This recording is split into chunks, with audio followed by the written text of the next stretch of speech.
সুন্দরবনের সরু সরু খাঁড়ি দিয়ে আমরা ঢুকে যাই।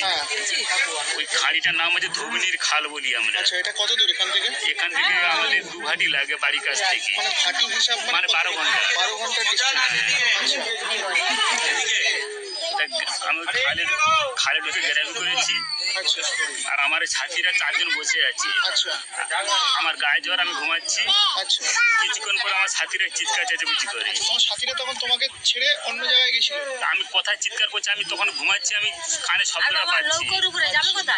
এইবারে আমি মুখ থেকে কাঁথাটা সরিয়েছি, বাঘ দাঁড়িয়ে আছে আমার নৌকার উপরে, আর আমি বাঘের নিচে শুয়ে আছি।